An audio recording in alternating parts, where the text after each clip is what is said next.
Welcome back to Steven. I'm currently considering getting a rotary phone just to play with a dial like a fidget toy. And today, from asking a friend not to sleep with her boyfriend's roommate to someone not caring that their ex-husband passed away, we get to decide if any of these people are jerks, all starting with a post titled, "Am I the jerk for my reaction to my uncle asking me to give him custody of my little sister?" Main post, June 3rd, 2023. I, 20-year-old female, lost my parents in a car accident almost 2 weeks ago. I have a little sister, 10-year-old female, who's now in my custody. Yesterday, my uncle, 40-year-old male, came to me telling me that my little sister would be better off in the familiarity of a two-parent household which he and my aunt, about 40-year-old female, could provide. I'll admit my first thought was, heck no, but I kept my composure and I told him I didn't think it was a good idea. He then told me that I was in no position to take care of and raise a 10-year-old, and that this way, I can finish school and not have to worry about my little sister. I reiterated that it wasn't a good idea, and that there was a reason my parents left my little sister in my care. It was specified in their will. He threatened to fight me for custody, and that's when I went off. I told him to freak off, and that if he wanted to waste money on lawyers for a judge to ask my sister what she wants, then to go ahead.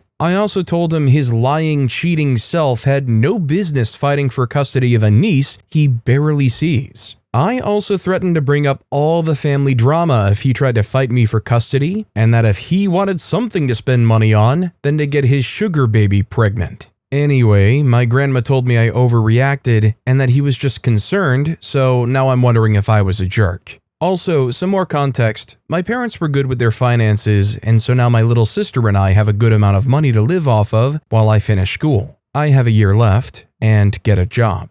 Because of our age difference, I was extremely parentified, and so my little sister is very attached to me. I'm in the military as well, National Guard, so when I went away for training, it was very hard for her. With everything that's happened and our current situation, she is more attached than ever. I am 100% sure that if a judge asked her what she wanted, she would say she wanted to stay with me. She even told me once that I couldn't move away, and if I did, I would have to take her with me because what would I do without my big sissy? Anyways, please let me know if I'm the jerk and if I should be worried. I already lost my parents. I can't lose my little sister too. So before we get into the comments and whatnot, I just want to mention that I'm trying something new here, and this is all from the Best of Redditors updates. I will say, some stories are kind of old and maybe I need to do a better job looking for more recent ones. It just seems like a lot of the recent ones that pop up aren't actually concluded and are an ongoing kind of thing. It's just not very satisfying, unlike these ones that do have what is described as a conclusion. So in the comments, a user named OKSimple left a comment saying, "NAH, nobody's a jerk here.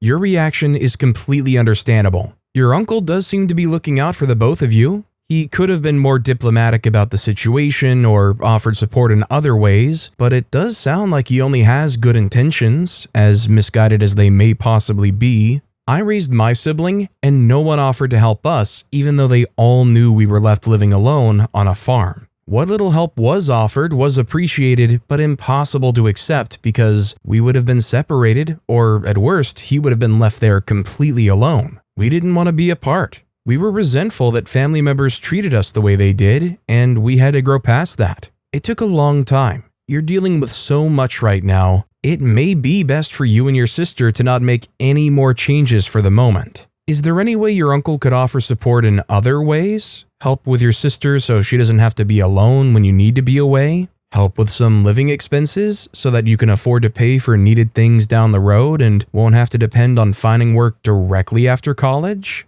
Would he allow you both to live there until you're done with school and feel even more ready to do this? I hate to say this, but family court is the most unpredictable system in the entire judicial system. More often than not, the kids end up exactly where they should not be. I hope he doesn't take you to court, and if he does, I hope you and your sister are allowed to stay together. I wish you and your sister the best, and please accept my deepest condolences on the loss of your parents. Stand your ground and do what you know is right, but don't allow your pride to get in the way of asking for help when needed. All parents need help, especially single parents. There's a reason for the saying, it takes a village. VOP responded, "Thank you so much. Reading this helped to alleviate my anxiety. I'm not worried about housing because my parents owned two houses, the one we live in now and the one I grew up in. I'm planning to sell the one we live in now because it's more expensive and it still has a lot left on the mortgage, and the other house is much smaller and the mortgage is much cheaper and more paid off.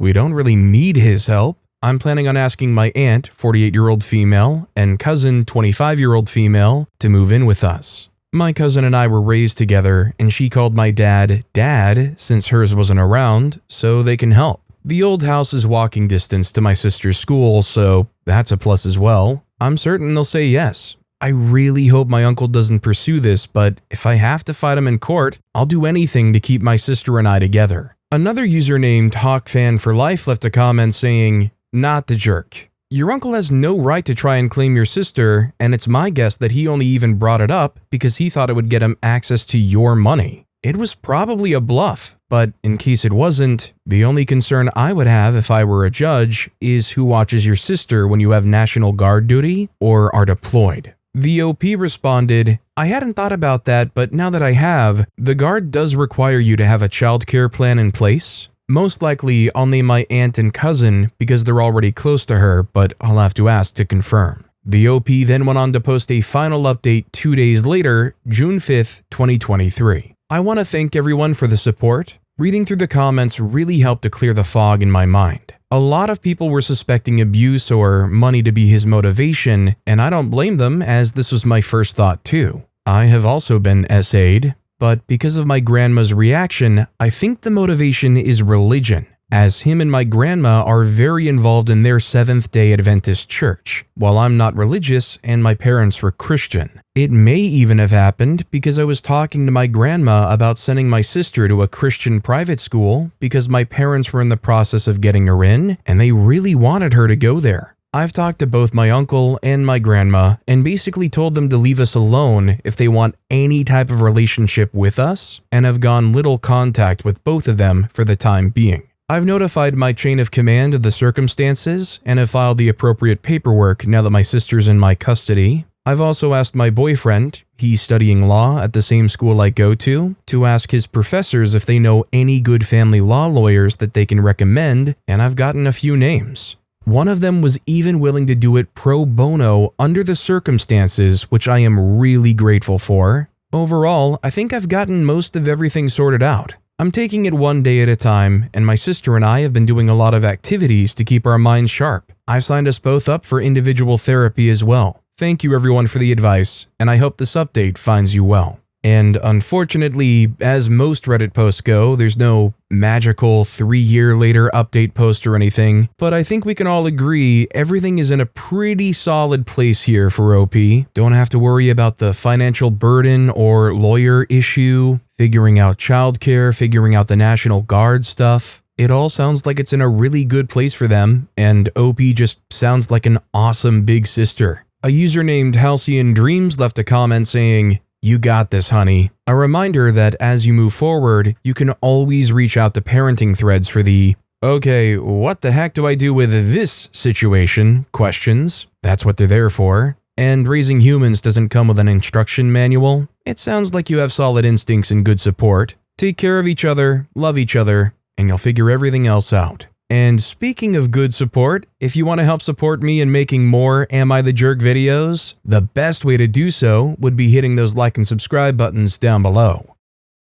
Our next story is, am I the jerk for leaving my friend and going home after I asked her not to sleep with my boyfriend's roommate? Original post, February 19th, 2026. My 20-year-old female friend Vanessa, 21-year-old female, came to visit my college for her 21st birthday this fall. I wanted to surprise her for her birthday, but I'm the only one out of our friend group who's over the age of 21. I got a bunch of my school friends together at my boyfriend's house, and we all went out and celebrated her and bought her drinks for her birthday. There were probably around 20 people. I was so excited to celebrate her, but before we left my apartment, I asked her not to sleep with my boyfriend's roommate, Alex. My other friend, Haley, liked Alex, and I knew it would make things awkward between her and I if Vanessa pursued him. I told Vanessa this. For context, Vanessa has slept with one of my past situationships shortly after I had seen him, and with my sister's ex-boyfriend. I wasn't confident that she wouldn't pursue him unless I asked her, because she's single and Alex is conventionally attractive. Alex is also the only single guy in the house. After, we went back to my boyfriend's house for an after party. My boyfriend, his roommates, Vanessa, Haley, and I were all there. I could tell that Vanessa was flirting with Alex, and I was watching Haley while this was happening. I briefly pulled Vanessa aside and asked her again not to sleep with him. She replied, "But he's so cute and I'm not going to date him, so why does it matter?" I knew she had a lot to drink, and it was getting close to 4 a.m. To top things off, I was not feeling well and wasn't even planning to stay at my boyfriend's. I gave my friend a 30-minute warning, and Haley had already left at this point. So it was just us and my boyfriend's household left. I then told my friend that it was time to go and I needed to go home. She said, "Okay, I need to go get my phone, it's charging." It was charging in Alex's room. They both went upstairs and never came back down. One of their other roommates was blocking the stairway, so I started calling her name. I waited around another 30 minutes or so to see if she would come down. I then called her phone multiple times trying to reach her before I gave up and texted her that I was leaving and walked the 10 minutes back to my apartment by myself. She texted me back later that she was ready to come back, but I felt really sick and didn't want to get out of bed to let her into the building. I may be the jerk here, but I told her just to stay there and I would get her in the morning. I walked back over to my boyfriend's at 9 a.m. the next day and let her know that I was there. She didn't come down from his room until 2 p.m. I was really upset and frustrated, but decided to ignore it since it was her birthday and we were celebrating her again that night. I even covered for her when her dad texted asking where she was, and I told him we were at my place and she was sleeping. A few days later, I ended up in the hospital for a week due to my illness. I had to spend Thanksgiving in a hospital bed. I went back to school after and thought nothing more of the situation, but now it's February and Vanessa hasn't texted me back since, and now I'm starting to worry. In our group chats, everyone answers me except for her. Is what I did really enough for her to ignore me in this way? In the end, I don't care that she slept with him. I wouldn't have left Vanessa there if it wasn't my boyfriend's house and I wasn't so close with all of his friends, but I was in so much pain and trusted them. Am I the jerk? So I'm gonna say OP's not the jerk, at least on the second half. To be fair, I don't really think OP's all that much of a jerk for the first half either, but I could imagine some people might try to argue otherwise for OP on the first half with the whole dibs thing. But I don't know, I kind of believe in the whole dibs thing if there's an actual shot. Like, obviously, I don't think it's realistic for me to talk to my buddy and be like, "Hey, if we ever get to meet Margot Robbie, dibs." Exactly like OP said, do not sleep with them. One commenter asked, "So she slept with your sister's ex-boyfriend and a guy you dealt with and were still her friend?" The OP replied, "My sister didn't care. Why should I have?" Another commenter replied to that saying, "You don't have to care that she slept with y'all's situationship or exes, but it shows Vanessa's character and it's a matter of principle. Take it from someone who is much older than you and has seen this a time or two. People like her are always in secret competition with others. They like to poach spouses and exes for sport. They do it so they can prove to themselves that they're better than the other person. In this case, you and your sister. I would bet money she asked the exes if she was better in bed." This recent incident is a prime example of who she truly is and has been all along. However, you either chose to ignore it and excuse it by saying, "Oh, that's just how she is," or maybe you don't fully understand her character because you were blinded by the longevity of your friendship. Now you're really getting burned by her nasty personality and you're waking up to see her for who she is. Don't be surprised if you find out she trash-talked Haley to Alex. She's selfish, self-centered, manipulative, disrespectful, dishonest, jealous, male-centered, and a jerk. I could use many more adjectives, but I hope you get the point. As everyone suggested, defend yourself by sending the screenshots to prove she's been lying about you. Cut her out of your life because she's toxic and will only get worse with time. Anyone who sides with her isn't your friend either and should be dumped as well. Welcome to your 20s. It's the decade where many friends are gained and lost because you get to see people's true colors. It's up to you to decide your tolerance level for their behavior. The OP replied, "You're definitely right. Thank you for putting it into perspective for me." Another commenter wrote, It seems a little pathetic that you can't keep boundaries with her and are continuing to be her friend when she keeps crossing boundaries. And one more commenter wrote, "Not the jerk. Drop this jerk expeditiously. Who cares about her sleeping with Alex? It's the complete lack of care for your feelings and time that makes her a bad friend. What type of crap is Vanessa on? She slept with your situationship and then your sister's ex? She's going to try and freak your boyfriend next, since she clearly has a goal of one-upping every other woman around her." The OP then goes on to post an update, February 22nd, 2026, 3 days later. Just want to clear things up before I get into my update. 1. I've known Vanessa my entire life. We grew up down the street from each other. She's in my direct friend group. So for everyone calling me an idiot for not keeping my boundaries, it's hard to cut out a friend who you've known for so long. Now on to the update. On Friday, Vanessa visited my sister out of state. Vanessa's always dodgy with texts, so I thought maybe she was just busy with school, but when I saw that she visited my sister hours away when I'm in the same state as her, I knew it was more than that.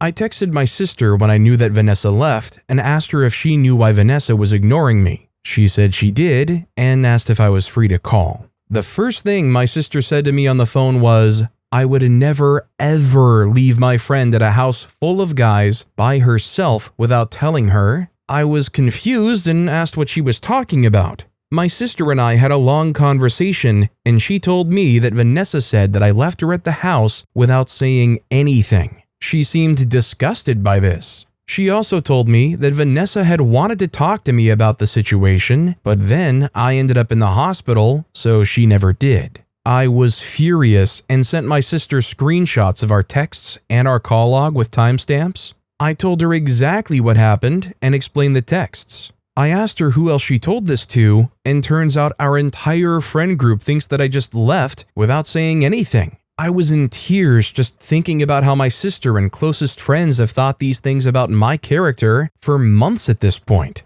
My sister believes me after seeing the texts and apologized for not asking me about the situation. I still haven't talked to Vanessa, but I don't really think I need to after hearing what she told everyone. I will definitely be keeping my distance from now on and only seeing her when our group gets together. I also plan on telling the group of friends with the screenshots. I don't know why she did this, but some comments definitely shed some light. Other than that, I know who the people in my life are that actually care about me. Thank you to everyone's comments. They helped motivate me to talk to my sister and realize the truth about Vanessa. To those calling us immature, we're 21 and our brains aren't fully developed. There's a big difference between this happening at 21 versus 26. To those saying everybody sucks here, I appreciate your thoughts and agree with many. And to those who defended me or had my back, thank you for not making me feel crazy. You know, did OP ultimately leave her there? Sure, but it's not like OP didn't try to make it known that she's leaving, she wants to go, that she's going to leave. Haha, okay, let me go get my charger. It's, upstairs in Alex's pants, on his bedside table. One commenter wrote, "Do you plan to clear the air with your other friends? Because I sure as crap would." Not only was she a jerk during the party itself, she lied about the situation to your own dang sister, and I assume many others. The balls on her to assume you two would never talk about that or that you wouldn't defend yourself? My first thought was to send the screenshots and a written out recap of the night to the group chat. The OP replied, "Absolutely will be doing this." Another commenter wrote, "Not the jerk at all," and honestly I'd stop downplaying how messed up this is just because you've known her forever. She doesn't misremember, she actively lied to your sister and your whole friend group about a situation where you were literally hospitalized. That's character assassination, not immaturity. Show the group the screenshots, clear your name, then let her be a background character in your life from now on. The OP responded, "I'm just in disbelief that it even happened. We used to be best friends, and it's so hard to let it go, but I will send the screenshots."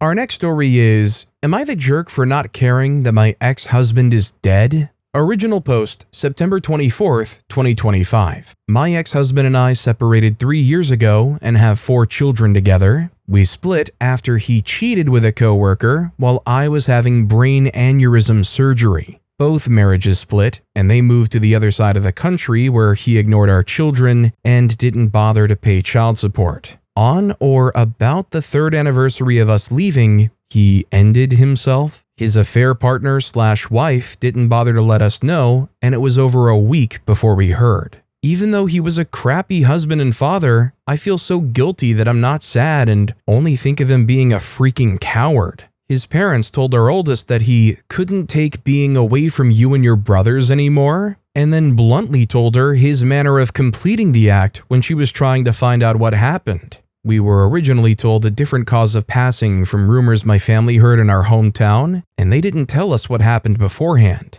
Am I the jerk for not caring about his death and just being mad at him and his family? Edited to add, not in the USA, Australian. Older sons have fortnightly telehealth psychology sessions already due to disabilities. Trying to find a face-to-face psychologist for the 6-year-old, and my daughter, eldest, has agreed to grief counseling. Between the comments from her grandfather and stepbrother, she is having a rough time. Thanks to everyone who has taken the time to reassure me, it has meant a lot. I guess I never really expected to not cry over him. I did love him once upon a time, or I loved who I thought he was. Well, I guess sort of similar to how you can't really judge somebody else's grief or tell somebody that there's a limit to their grieving period. Can you really reasonably do the same for somebody like OP? With what happened, and considering OP was having brain aneurysm surgery, and that's when their ex-husband chose to sleep around, is it fair at all for anybody to blame OP for the way they feel? One commenter wrote, "Not the jerk. He did you and your kids dirty. You would be the jerk if you started dancing or encouraged your kids to celebrate it, but on the bright side, his passing means your kids should be eligible for Social Security death benefits. So you guys will be better off financially, but freak your mother-in-law for telling your kids their daddy ended things because he missed them. Bull crap, if he missed them, he doubtlessly knew your number to call them. His mommy would have probably pulled the money out of her butt or somehow found a way to get her boy back home if he really wanted it. He ended things because of his own reasons. To even vaguely suggest it was over the kids makes her absolute trash." The OP responded, "Not in the US, so I just miss out on the child support he sometimes paid, hoping I might recover some of the thousands he was behind through probate." Another commenter wrote, "Other countries have similar benefits, or his estate may be liable for support. If you're in the UK and he didn't leave a will, the rules of intestacy apply, and the kids may be automatic beneficiaries." The OP responded, "Going to see Centrelink this afternoon, Australian. Hopefully we can get some more family tax benefit now that the child support will stop." Another commenter wrote, "The only reason I could think of him doing that to himself is that his wife or affair partner cheated on him and was going to leave him. His weak and fragile mind couldn't deal with what he did to OP happening to him." The OP responded, "She was on her 5th marriage. 4th ended with her affair with him." Also what I'd been thinking, and I felt bad about thinking that too. Another commenter wrote, "Go no contact with your ex-in-laws. If they want to see your grandchildren, they must admit they lied about their dad and apologized. Have your kids go to therapy, tell them that he could see them and talk to them anytime he wanted and chose not to. Get SS for your kids. Now you'll get child support." The OP replied, "Was already no contact as they didn't want my sons due to their disabilities and just wanted a relationship with their normal granddaughter." Another commenter wrote, "I'm Australian too. Speak with your children's GP. If the GP sets up a GP mental health treatment plan for each of the kids, consider for yourself as well, you can get something like 10 free sessions with a psychologist each year through Medicare." The OP replied, "Yeah, I have an EAP through work as I work in residential care, homes for kids removed by child safety. I just have to convince her to talk to someone. All the boys have NDIS plans with funding for psychology." Editor's note, EAP equals Employee Assistance Programs, extra benefits that an employer may provide at no such cost, such as counseling services. NDIS is National Disability Insurance Scheme, similar to Social Security disability insurance in the USA. Finally, another commenter wrote, "Nope, and you might be in a better position now that he's gone. Kids accept a replacement for their father or mother if they're deceased." The OP replied, "Luckily they really love my fiance and have a great relationship with him. Even with every way he has abandoned them, they still have a dad who loves them. And the OP on her ex's family, and if they knew more about him than OP did, the OP writes, I spoke to his brother. The parents were the ones that called to take him off life support, and the ones who cremated him with no funeral. It sounds like the new wife was gone already. The OP then made a post a month and a half later in a legal advice subreddit. Can you sue an estate or estate administrator for child support? November 6th, 2025. My ex dodged child support by not filing taxes for multiple years. He ended himself, and now the final figure owed is over $44,000, and I don't think anyone is going to voluntarily from the estate as child support says it will be. Are there any other options? Can I file a claim against the beneficiary of the estate? Very sick of being ripped off by him, even in death. In the comments, OP on getting in touch with the child support people regarding her ex's situation, she wrote, child support had been involved for years and tried to get him to do his tax returns and threatened to balance it without him doing so. He ended things before they followed anything through. The OP then posted an update February 10th, 2026, 3 months later after the legal advice post. I posted a few months ago about finding out after a week and a half that my ex-husband and father of my 4 children ended himself and just being angry at him, his wife, and his family. We had been speaking with his younger brother who wanted to see the kids and be part of their lives again. I'd been sending him recent photos and messages and Facebook and Google photo memories of better times with his brother and the kids. I had not heard from him in a while. He often didn't have phone credit to message me back when I saw his father's Facebook profile come up as a friend suggestion on my alt account. They are blocked on my main,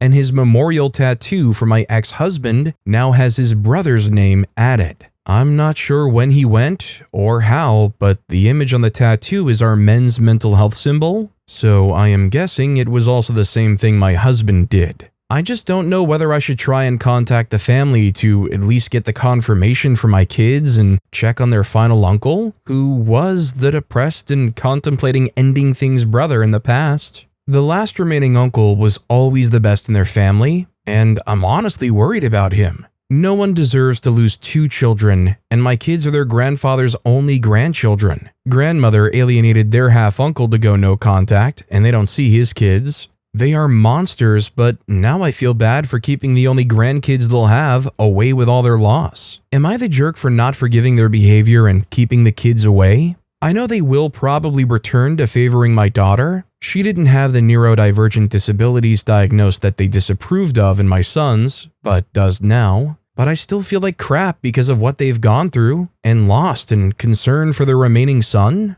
Or would I be the bigger jerk for allowing them access to my kids? At this point, I just don't know. So at this point, I think it's not necessarily about like how they're feeling. Obviously, you don't want to feel like, could you have done something more and it would have prevented something? But what's the likelihood that if OP tries to do something here for the betterment of the family as a whole, they just end up exposing their kids to more needless hurt? One commenter wrote, has your ex-husband's affair partner tried to contact you and have you been able to get child support or any of his remaining stuff? The OP replied, no, they've had no further contact. I found out last week he had changed his superannuation fund, so I couldn't try and get the kids' inheritance from that either. She's not tried to contact us at all, either has his parents, even after his brother passed as well. Another commenter asked, how can you care more about these people than your kids? Why is risking your children's well-being even an option for you? The OP replied,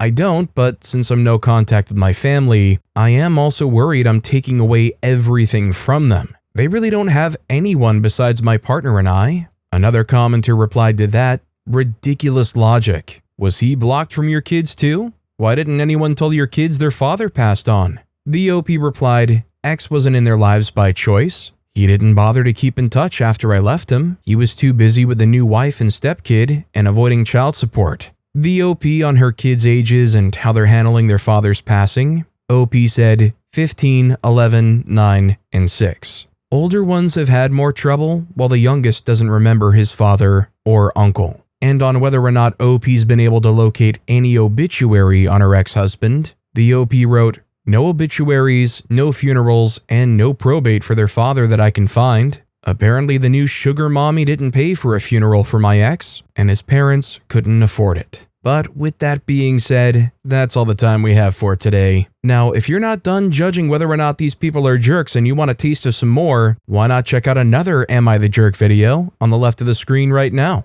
Or if you missed my latest video, you can check that out on the right of the screen. That said, I'll see you all next time with some more stories.